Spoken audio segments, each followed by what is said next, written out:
အားလုံးပဲမင်္ဂလာပါရှင်။ကျွန်မကတော့အထက်တန်းရှေ့နေတော်ဤဖြူနှင်းမဲဖြစ်ပါတယ်။မိကုန်းလေးတစ်ခုမေးမြန်းထားတာပါ။ဆရာမရှင်နဲ့2000ခုနှစ်မှာအင်းစိန်တရားရုံးမှာလက်ထပ်ထားတယ်တဲ့။အခုအမျိုးသားဖြစ်သူကငယ်ကြီးစားနဲ့ဖောက်ပြန်ခဲ့တယ်။အမျိုးသမီးကချက်ပေါက်ကနေအမကိုချင်းချောက်ပြောဆိုတယ်တဲ့။နေတဲ့နေရာဒီလိုက်ပြီးပတ်ဝန်းကျင်မှာအဆက်ခွဲတယ်ပေါ့နော်။ခလေးကိုလည်းချင်းချောက်တာတွေရှိရပေါ့။ဖောက်ပြန်တဲ့ဒီစားတွေပြန်လည်ပေးပို့ထားတဲ့စားတွေရှိတယ်။ဘာလို့လုံးလို့ရလဲဆိုပြီးတော့မေးမြန်းထားဖြစ်ပါတယ်။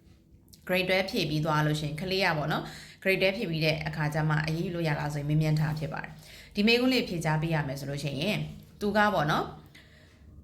သူနဲ့ကအိမ်အောင်တရားဝင်အိမ်အောင်မဟုတ်ပါပဲနဲ့ငယ်ကြီးစားပေါ့နော်ငယ်ကြီးစားအနေနဲ့ကမှကိုနဲ့တရားဝင်အိမ်အောင်ပြုထားတာကိုလာပြီးတော့နှောက်ယှက်မယ်ကိုလာပြီးတော့ချင်းချောက်ပြောဆိုမယ်ဒါမျိုးဆိုလို့ရှိရင်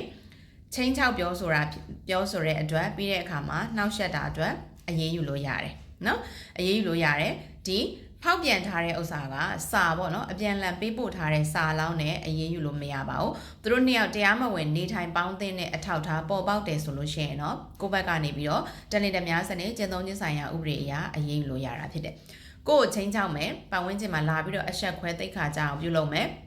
ပြီးသွားတဲ့အခါမှာဒီလို account တွေဖွင့်ပြီးတော့ခုနပါတယ်เนาะ sorry ပြီးသွားတဲ့အခါမှာဒီလို account တွေဖွင့်ပြီးတော့ဒီအမျိုးသားအနေနဲ့ပေါ့เนาะအမျိုးသားရဲ့ပုံနဲ့အဲ့လို account တွေဖွင့်ပြီးတော့သူဆိုတာသူဖွင့်ထားတယ်ဆိုတာသိကြတယ်ဆိုလို့ရှိရင်ဒါက